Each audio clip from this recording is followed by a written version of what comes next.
What is going on, guys? Craig 1287 here, bringing you yet another Battlefield 4 video. There in the background is going to be a pretty kickin' sweet round on Zavod, in which I go 31-0. Pretty awesome whenever you get a flawless, especially if it is 31. So hope you guys do enjoy that gameplay going on there in the background.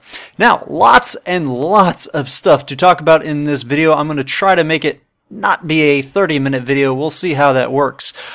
First off, real quick, normally I'd go into it because there is so much to cover for this video, I'm just going to go ahead and tell you in the video description below is going to be a link to the Ask Dice, the first one that happened where we got to ask Alan Kertz some questions, and looks like they've got quite a few, 7 or 8 questions that he answered and responded to, so check that out, guys. Pretty interesting read. Next thing is that well, we did get the first community mission, getting I believe it was 10 million dog tags, and so we are going to be getting our gold battle pack for that on the 20th, but DICE has also updated what the current event is, the new one, the event number 2, and that is going to be destroy 50 million vehicles. So you can go on ahead and go to your battle log and click on the missions tab. Let's see, this went up on the 12th today. Well, while I'm recording this, it's actually in the AM of the 14th. So this went up about a day and a half ago. As I'm saying this, there's 127 hours left, and we are currently at 5.5 million. So we're a tenth of the way there. Not too shabby, especially as word gets out. Spread the word. Tell all your buddies to be destroying as many vehicles. I'm sure there's going to be a lot of maps, servers that have instant vehicle respawn or fast vehicle respawn for PC at least, where you can control those settings. People are going to be rocking those like crazy. And again, the payout is going to be a single gold pack. Again, not the biggest gold pack, but still pretty darn cool that we're getting something free out of this. So links to that announcement is going to be in the post. The event for that is going to end on February 9th at 7 a.m. Pacific Standard Time, 4 p.m. I don't know what that is my time, but yeah, so make sure you guys participate in that and get included so you get your battle pack. Next thing is that this is specific to the PC guys. I don't know when this is going to be hitting you console guys, but PC had a game update for February 13th, that was this Thursday, and real quick, just going to run down the list. Nothing too drastic, but they have addressed a ton of minor occurrences that that the community as a whole have been asking for. First off, general stability improvements. I logged on for a little bit tonight, and I don't really notice too much, but then again, I mean, I get a frame rate higher than what my 120 hertz monitor can even display. So, and I was using shadow play, so I didn't actually see my frame rate. I didn't use the in-game frame rate display, so I guess it seems smoother. I don't really know for sure. Next thing, fix an issue for respawning into or switching to a gunner seat in the IFV MBT sometimes could cause the game to crash. That never actually happened to me, but it did happen to some TG guys, so glad to see that it's fixed. It still happens where you will spawn in or switch to that gunner and you can't actually shoot. Some of the TG guys have confirmed that that is still happening. I haven't seen it myself, but I hope they do get a fix out for that. At least it's not causing the game to crash though. Fix for missing sound in team and squad deathmatch.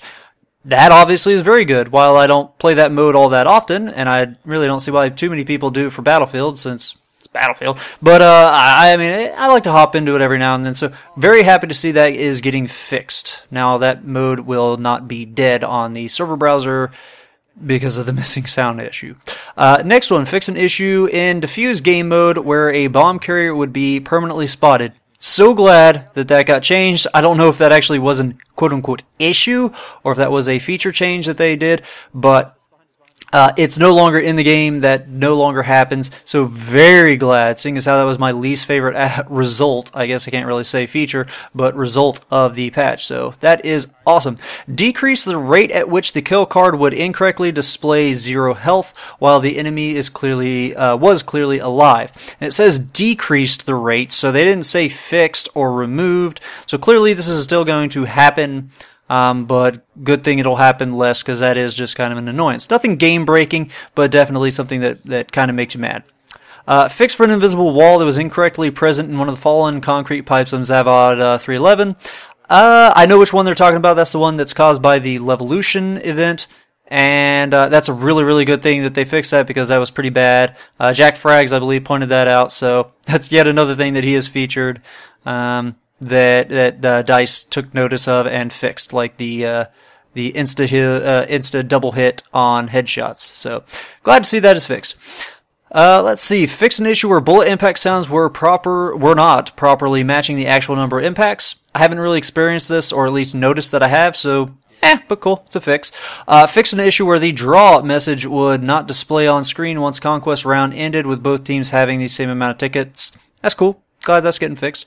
Fixed an issue where long IDs wouldn't scroll on dog tags. I don't really know what they're even talking about there.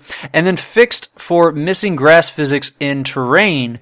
I definitely can tell that that has been fixed with the way that foliage and whatnot is rendered. I'm guessing that's what that's talking about. I don't know physics, but I played ZAVOD and there was a lot more foliage going on there. So yeah, some pretty cool things there. And then there's some things for mantle. Not really going to go over those. If you guys are mantle people, then click on the link that's in the video description and check out the changes that you guys are seeing. Some pretty cool things getting inputted for you. Alrighty then. Finally, the big hullabaloo of this. Obviously, PC and PlayStation guys, we're going to be getting Second Assault on the 18th, or what everything seems to be. That actually has been confirmed by DICE. We are getting that on the 18th. But details have released about Naval Strike, the next DLC expansion pack that we are getting.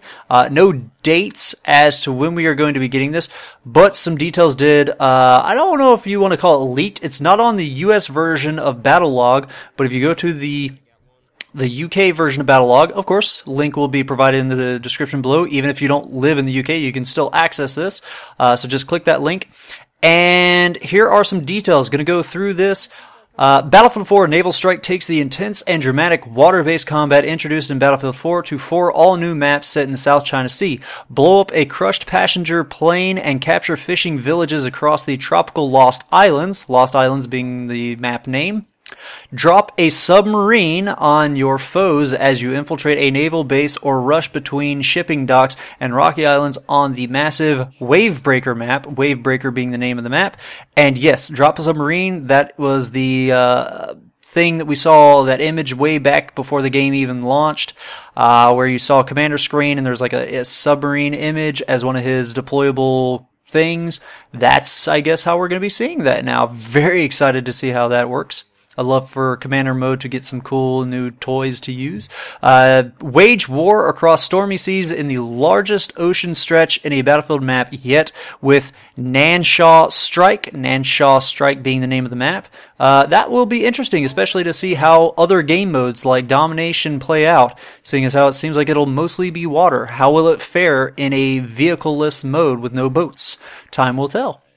And then finally, storm an abandoned cliffside resort or get lost in the breathtaking vistas in Operation Mortar. Operation Mortar being the name of the map. So that one sounds pretty cool. Sounds like it'll have some very visceral things. Parasol Storm's still one of my, if not my favorite map in the game, vanilla maps. So anything that's can bring that in, I'm excited to see what the Levolution actions are. There's no way they're going to leave it out of this like they did China Rising. They're not going to screw that up again.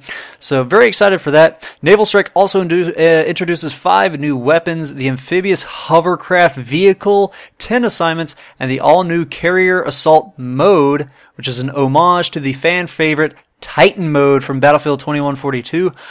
This is the biggest news for me.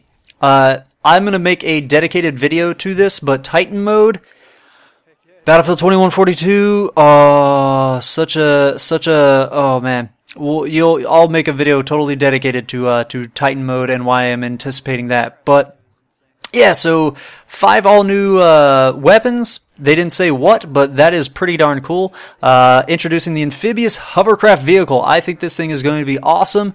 To reference Battlefield 2142 again, in that one of the tanks for, I believe, the Russians was a hover tank, and it was the coolest thing how you could strafe with it. Excited to see how the weapon loadouts for that thing handle. That's just really cool to have a vehicle that can go on land and water. Excited to see the physics for the handling for it. It's just going to be exciting. 2 additional gadgets. The 3GL, which stands for 3 Grenade Launcher, kooky name. Attachment for the Assault class. Excited to see how they're going to balance that. Then the Anti-Heli Mine, an aircraft disabling projectile for the Engineer class. I don't really know what to expect from this. I don't know how I obviously will find out soon, but how are we going to deploy this? What's the range on it going to be? And by disable, why would you use this when you can just disable them with lock-on rockets and put them in mobility hit mode? And then I don't know.